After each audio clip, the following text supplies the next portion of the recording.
नमस्कार, मैं हूं नीलू।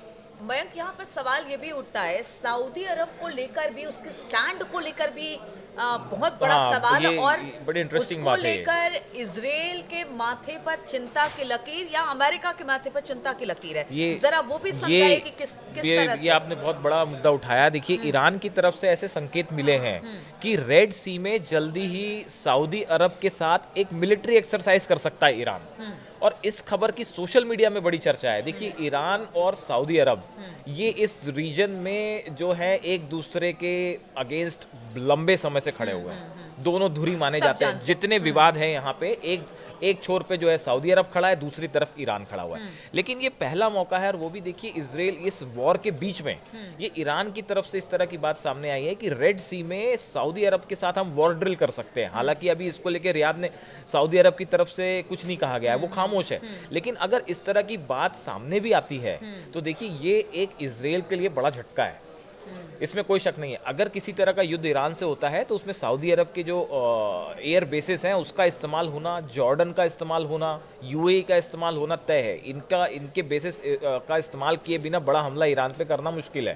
तो ऐसे समय में अगर इस तरह की कोई चर्चाएं सामने आ रही हैं कि सऊदी अरब के साथ ईरान रेड सी में जो है वो वॉर ड्रिल कर सकता है, तो ये बड़ा हैरान करने वाली बात है। और इस तरह की भी चर्चाएं कि भाई क्या सऊदी अरब ईरान को लेकर थोड़ा सॉफ्ट हो गया है, और वो भी इन हालात में जब इसराइल पे लगातार हमले हो रहे हैं और इसराइल जो है वो एक प्रकार का युद्ध छेड़े रखा है। तो ये अपने आप में एक बड़ी दिलचस्प खबर है। और देखिए, ये जो प्रॉक्सी संगठन है जिसकी आप बात शुरुआत जहां से आपने की थी कि चक्रव्यूह वाली बात है, देखिए जब से नसरल्ला की मौत हुई और उसके बाद सैफुद्दीन जो उनके उत्तराधिकारी थे, नंबर 2 थे, इनकी डेड बॉडी उसी जगह से मिली है जहां पे नसरल्ला छिपे हुए थे। उसी में मलबे के नीचे से इनकी भी डेड बॉडी मिली अच्छा। है। और इनकी मौत की पुष्टि हो गई, और बात सामने आने के बाद से बताया जा रहा है कि जितने प्रॉक्सी संगठन हैं उन्होंने एक बार पूरी ताकत के साथ फिर से इसराइल को निशाना बनाना शुरू कर दिया है। तो ये जो रिसेंट हमले देखे हमने पिछले 48 घंटे के, उसकी एक बड़ी वजह ये भी बताई जाती है। जब से इसराइल पर हमला हमास ने किया, तब से लेकर अभी तक बहुत सारी बातें आई, सीज फायर की बातें आई,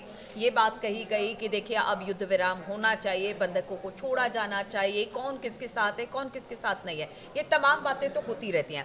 लेकिन दूसरी तरफ जो बात ये हो रही थी कि इसराइल कोई बड़ा हमला ईरान के ऊपर करेगा, लेकिन अब तक वो सारी चीजें नहीं दिखाई दे रही है। वो हिजबुल्लाह पर या फिर हमास पर या हुती को किसी तरह से टारगेट हो रही है, अमेरिका की तरफ से हुती को लेकिन टारगेट सीधा किया जा हमला रहा नहीं है, ईरान। लेकिन ईरान को अब तक टारगेट नहीं किया गया इसकी है। इसकी ये हाँ, ये एक सवाल उठता है इस चीज को लेकर, क्या इसराइल भी, उसे भी डर है ईरान पर अगर हमला करेगा तो फिर उसके लिए, उसके देश के लिए भी बेहतर नहीं देखिए, है? एक साथ कई फ्रंट्स खोलना जो है हाँ। वो नेतन्याहू के लिए भी बिल्कुल इसराइल के लिए ठीक नहीं है। देखिए, आप हिजबुल्लाह की तरफ जो है, लेबनान में आपका युद्ध चल रहा है, बिल्कुल। गजा में अभी तक आपके बंधक हैं, उनके बारे में हाँ। आपको कोई क्लू नहीं है कि कोई। वो कहाँ पे हाँ। नहीं है। हुती अलग अटैक कर रहा है, इस्लामिक रेजिस्टेंस समेत जो बाकी के जो प्रॉक्सीज हैं वो हमला कर रहे हैं। तो आप इस फ्रंट्स पे लगातार फंसे हुए हो। ऐसे में ईरान पे अगर आप हमला करते, देखिए एक ये बात बड़ी इस तरह की चर्चाएं हो रही हैं कि हो सकता है इसराइल जो है वो एक बड़ा कोवर्ट ऑपरेशन करे, जिसमें मतलब सीधा हमला ना करना पड़े ईरान पे।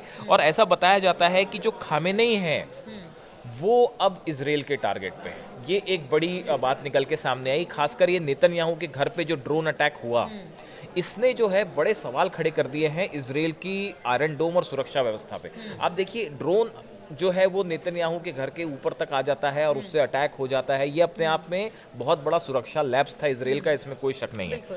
उसके बाद ऐसा कहा जाता है कि हो सकता है कि जो हिजबुल्लाह के जैसे टॉप लीडर्स को जिस तरह से निशाना बनाया गया, इसी तरह का कोई कोवर्ट ऑपरेशन खामेनेई के खिलाफ जो है वो हो सकता है।